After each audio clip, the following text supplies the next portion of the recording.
All right, here we go.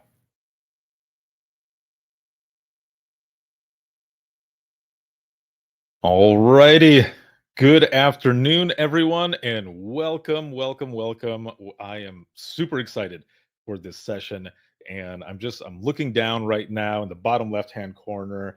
Just want to make sure that it shows that this is recording, but there's a little spinny thing there, so I want to make sure that it continues to go through. But it looks like, I mean, everything should be fine. We're live. There's people already talking right here. See, Charlotte's like, "Yay, Sam, Samantha!" Oh, snaps! Again, I am super excited. We've got Samantha Hawkins here, and she's our keynote for today, the first official day of Dare to Be Great 4 era of the headset. And she's going to be presenting It's Not Easy Being Super. Take it away, my friend. Woo! Woo! Thank you so much, Ricardo. Y'all, it is incredible to be here. This is kind of full circle right here for me to end the year with this. Dare to Be Great 4, right? Now, first of all, let's just go ahead and say I've been sitting here, like I have work that I've been doing. Y'all have been just setting the bar and raising it. It's been some awesome sessions. We had some great stuff yesterday for the pre-con, and today, I mean, my girl Sarah, Jules, I mean, y'all just rocked it out. It's some great stuff. Rapid SOS, come on now. Great panel that Sarah had.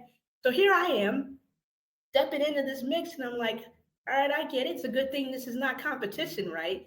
It's a good thing we're all one big family, because I am more giddy just attending this than I am to speak. But being able to kick off day one as the keynote is pretty cool as well. And I'll tell you what, there's no PowerPoint, there's no flannel either. There's no flannel either, Juice. I told you, like, I was like, you know what? I'm gonna look at, because I wear flannels a lot, love my flannels, but I was like, all right, I can dress up, put a nice little top on when I need to. So this keynote session I'm going to give, uh, now Ricardo thinks it's just 30 minutes. He doesn't know that I made some backdoor deal with, Dr. Andre Jones, my brother. He's hooking me up with like 20 of his minutes.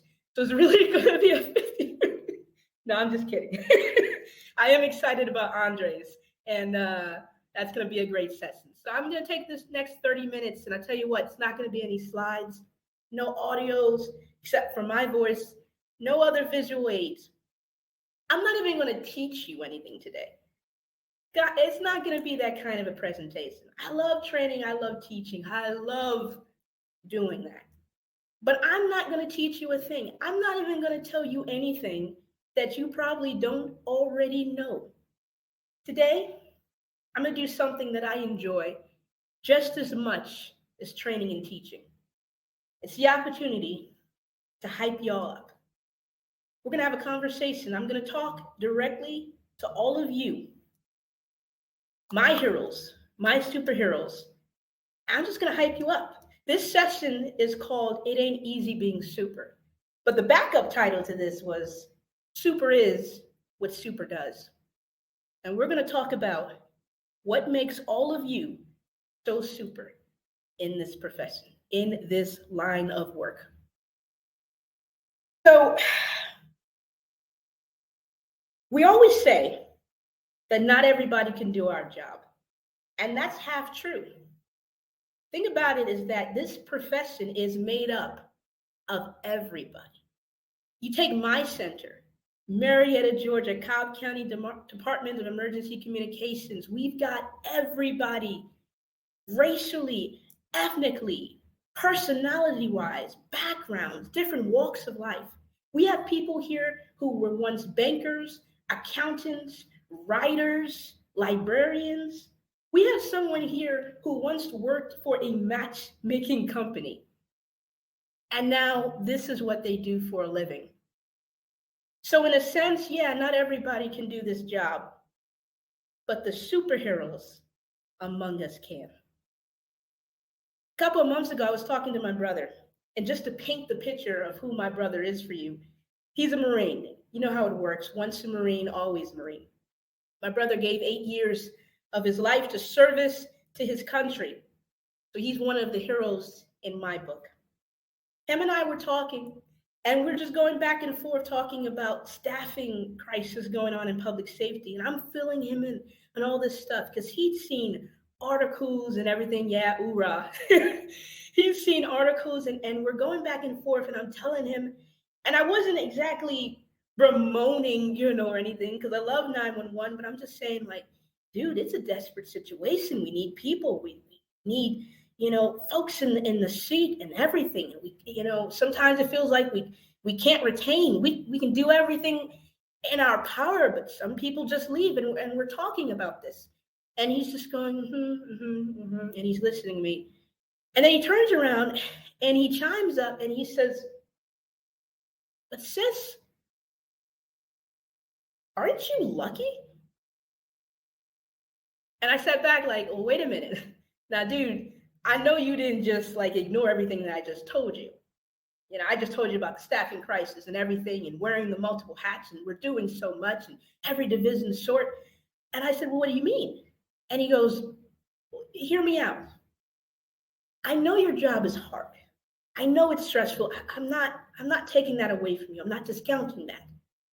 But he said, sis, I'm a programmer. I get paid good money for that.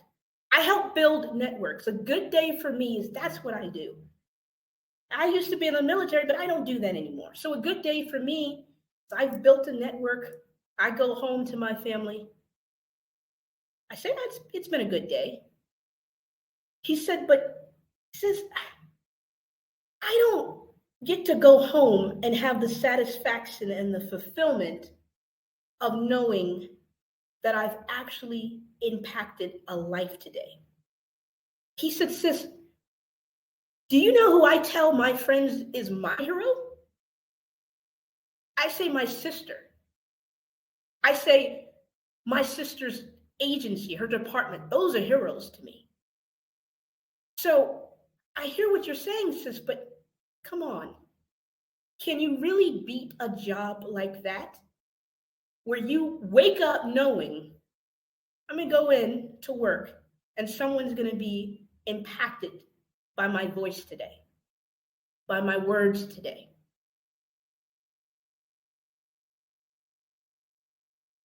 He's right. I am lucky. And you're lucky. And you're super. We are heroes. We are superheroes. And I know, that word hero, we cringe at that. No, we're not the heroes. The officers are the heroes. The firefighters are the heroes. It's okay. Let me be the bad guy today. I'll say it for you. All of you are superheroes. There was a time growing up when I wanted to be Sailor Moon. And you couldn't tell me that wasn't like realistically possible. Like I just thought like I could do it. I don't know. I just felt like it was like the closest thing. Like she's super, but she's not like so. I just thought I could make it work. Then I discovered Spider-Man, and I'm like, well, he's a kid like me. Oh, yeah, I could be Spider-Man. I mean, yeah, the spraying of the webs is a chemical thing, but I could be Spider-Man. And then adulthood kicked in. Superheroes aren't real, I realized, or so I thought. There was a million different things I wanted to be growing up. And I went to college and there was a million different majors that I wanted to major in before I finally settled on a bachelor's degree in addiction counseling. But never once did I realize I could actually join a real life superhero group. It's true. Not everybody can do our jobs, but the superheroes among us can.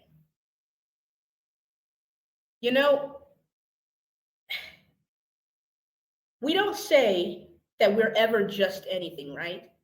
How do we feel when you hear a new trainee, a new recruit, and they say something like, I'm just this or I'm just that? Or someone who's been on the job 15, 20 years and they refer to themselves as I'm just this and I'm just that. We're not just anything. Okay, you want to say just, let's say it.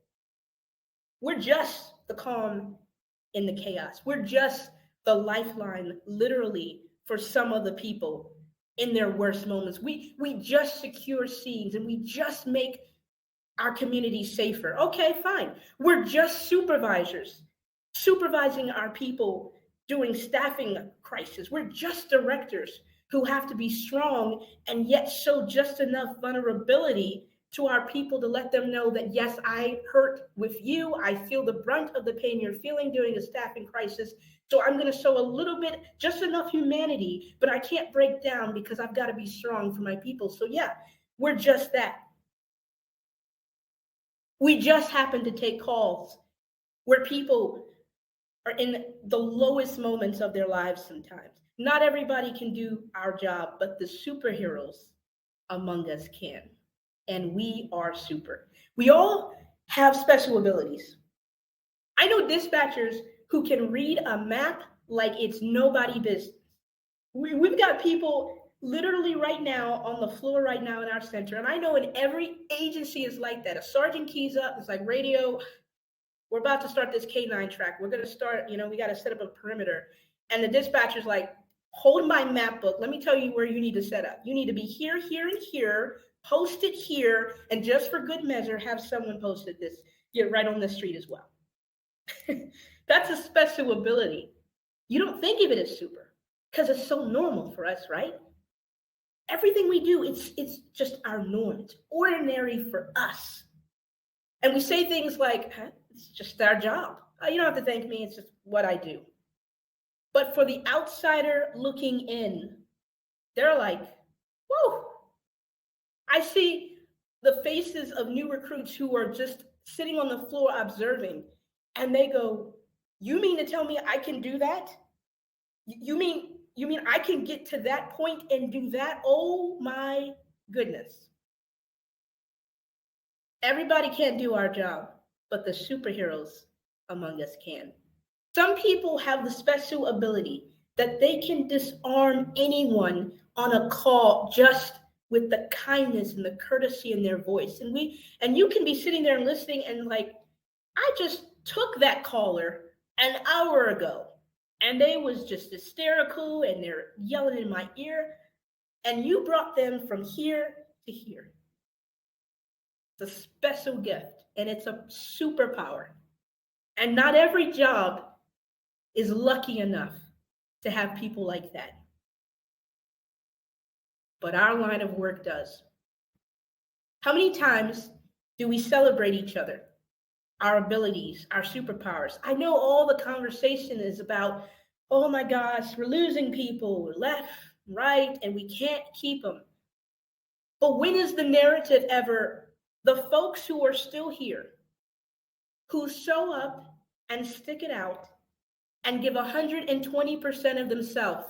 How about we celebrate them? I know we've got to hire people, and I know it's important. And that narrative is great, and we've got to do all that, right? And the hiring bonuses and the retention, and I get all that. But the folks that are here, how do we recognize them? How do we celebrate them? How do we say, hold on a minute, let's just, right now, I know we can get back to that conversation of all the folks leaving, but let's talk about the people who haven't left. It's a thankless profession, right? Who's going to thank us? Who's going to recognize what we do? Most of the time, we recognize our own. We get ourselves through. And sometimes you got to do it for yourself. I like to say to friends of mine who tell me they do things, they'll be like, hey, I just accomplished this, whatever. My girl, Juliet Brown, she just did a 5K. She's in 30 minutes on the dot. She ran 3 miles. I said, girl, you better clap for yourself. I love telling my friends, and I'm clapping for her because Lord knows I can't accomplish that. Sometimes you've got to wake up in the mirror, just look in the mirror at the person staring back at you and clap for yourself. Yes, Roxy, she is the Juliet Brown. You really do have to applaud yourselves. And you'll find you clap for yourself and you applaud yourself, and you can go to work and you can applaud others. Y'all remember all of that talk going on about the quiet quitting? Some people still talking about it. And I remember sitting back that whole time reading articles, and I'm like, I'm just waiting for one article from a 911 dispatcher like, I am a dispatcher. and I practice quiet quitting. I never saw one. We don't have the luxury. I dare you, now don't, but try to go to work and try to actually just do your job description. We don't, we do so much more. It's so normal and ordinary for us that it's super. And sometimes we teach it, and for our new recruits, our classes, I'll sometimes say things to them like, hey, just, there are going to be times where you've got to be just more to your caller than anything we've put in the training manual. There's nothing in there that says you're a therapist or you're a counselor or you've got to be their friend for those 11 minutes you're on the phone. But sometimes you're going to feel that way. But you just say it like, yeah, it's just how it is. We come to work and we never just show up.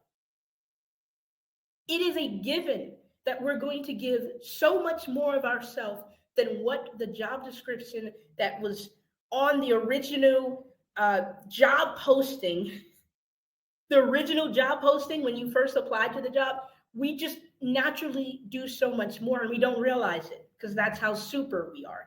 Yes, not everybody can do our job, but the superheroes among us can. And I tell you what, not every hero wears a cape, but most of the heroes I know wear or have worn a headset. We're just that super. You think about everything that we do on a daily basis. From getting up in the morning, knowing what you're going into. You took a terrible call yesterday, maybe a tragic call, and you know good and well you're going to come back into work today, and the odds are there that you have to take another call that might be just as terrible or just as tragic, but we do it anyway. We get on that phone and we say, 911, what's the address of your emergency? Sometimes we hear radio traffic that we wish we could unhear. And you go back to work knowing good and well, I might hear that kind of radio traffic again. And you've got the butterflies, and you've got the jitters, and you've got the nervousness.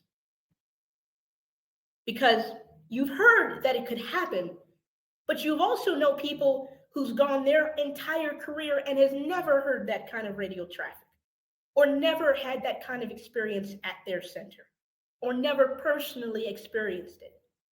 So you always hear, oh, it could happen. You hear about it in training, right? In your academy, and when you're trained to do the job, it could happen. You could hear this. And then you hear it and you go, oh, it's real. It can truly happen anywhere to anyone. But you wake up that next morning and you swing your legs out of bed, and you could just stop there. You could swing your legs back in, but instead say, I'm going to get up and I'm going to go do what I need to do. To my frontline telecommunicators, you are never just anything except you're just super. Not everyone can do our job, but the superheroes among us can. You are the literal lifeline for some people in their times of need. You may not always hear a thank you. You may not always feel recognized. You may not always feel motivated, but your dedication and your diligence to this profession, it shows. We see it and we thank you for that. Don't lose heart. Don't lose hope. The staffing crisis, the manpower shortages is happening all over. It's every center. I know when you're in the thick of it at your own center, you just feel like it's just happening to us. It's just our problem, but it's not. It's all of our problem. And you can do everything, but as we know, sometimes you have no control.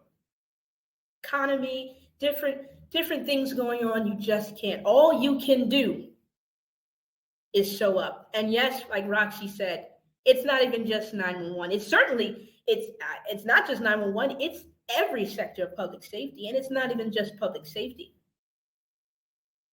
You're not alone. We're not alone in this. whatever center you're in, whatever state, county, city, I guarantee you, we are all in this together. We're super on our own, but we are so much more super together. Don't ever forget, my frontline staff, that you make or break the center. CAD is awesome when it works. And it works great most of the time, right? Dependent.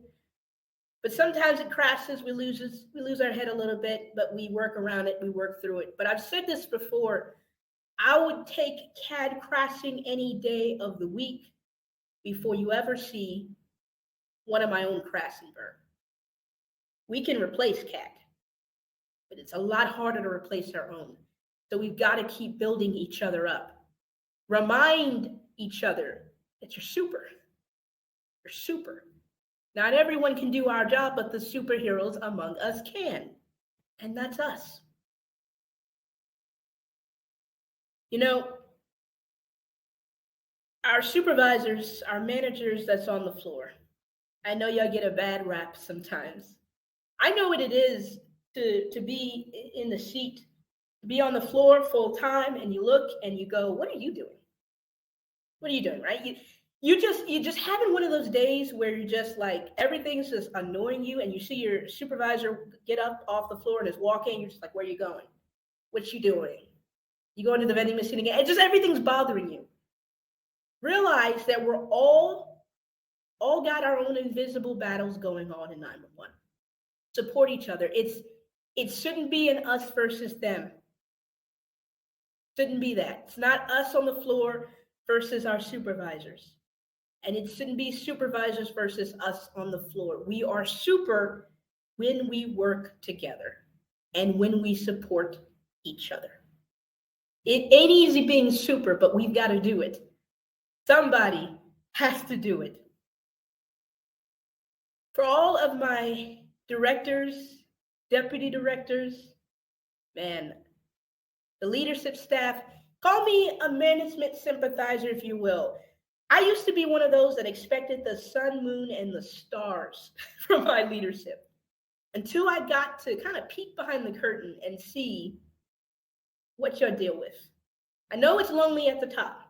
And as I mentioned earlier, having to be strong and having to be graceful, and yet knowing that you can't break down. You got an open door policy, and you can't have at any given time of day someone walk into your office and see you in tears. But do you cry? Sure. It is lonely up at the mountaintop. Remember, you can only do what you can do. The narrative continues to be, we're losing people, we're losing people, we're losing people. And you hear it and you feel it. And guess what? It's not an overnight solution for any agency. Keep doing what you do. And every so often look in the mirror and clap for yourself for what you have done. You've done retention bonuses. You have programs in place to help build up morale.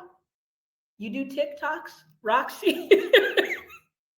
You include your people and you spotlight your people, your heroes that's in your care. Clap for yourself, because that's awesome. Everyone can't do what you do, but the superheroes among you, you do it so well, so effortlessly. For my fellow trainers, and that's even the CTOs, any training staff, training coordinators, training assistants, technicians, whatever. You know, I have seen in moments of crisis, whole departments come together. Recently with us, this past September, I saw from the top down, everybody come together. And I remember going to several of our CTOs and our CTO cadre, as our deputy director, Robbie, calls them.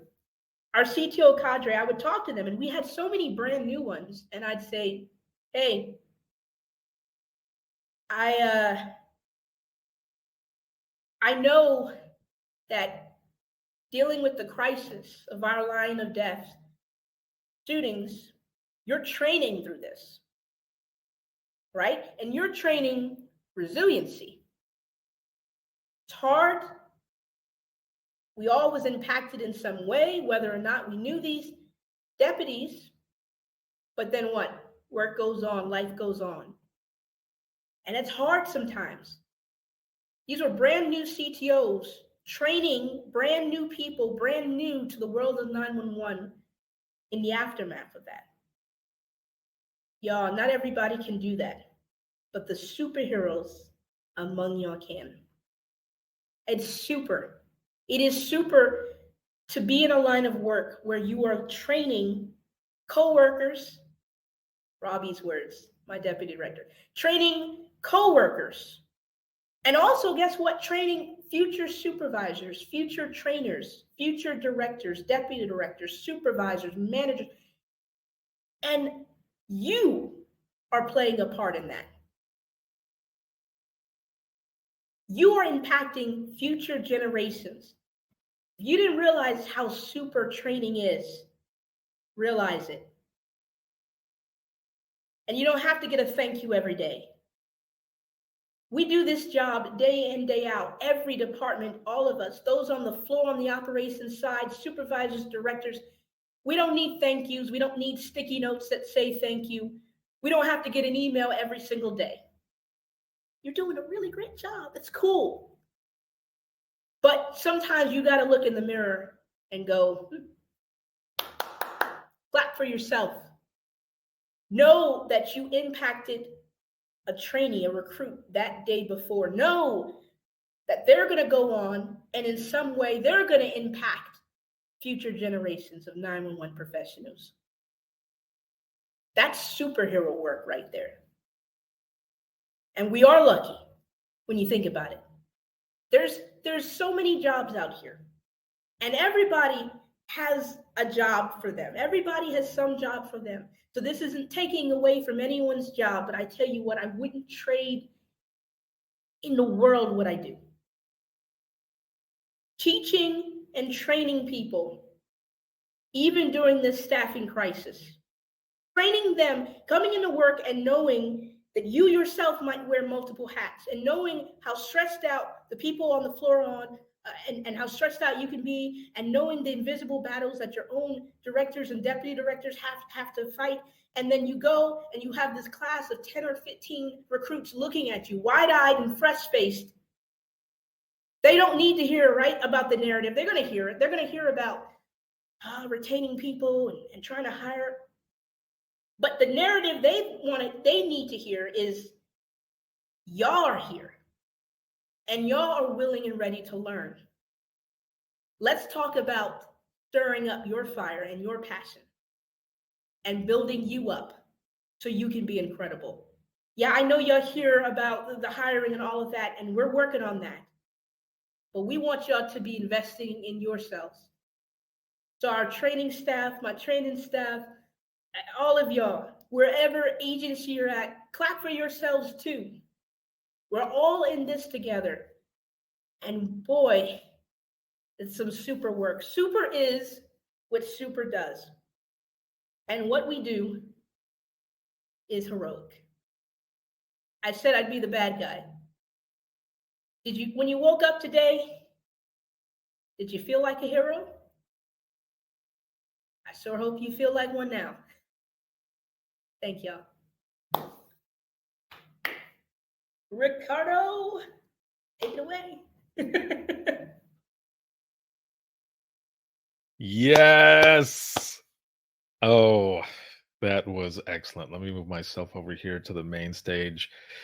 Thank you so much. I mean, the messages are going to start coming in here. There you go. You already see them. They're popping in.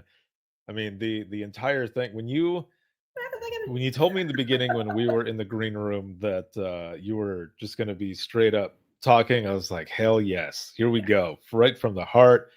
Do it the way Sam does it. And then, in the green room, we're also doing the TLC at the same time. And, yeah. And now I can.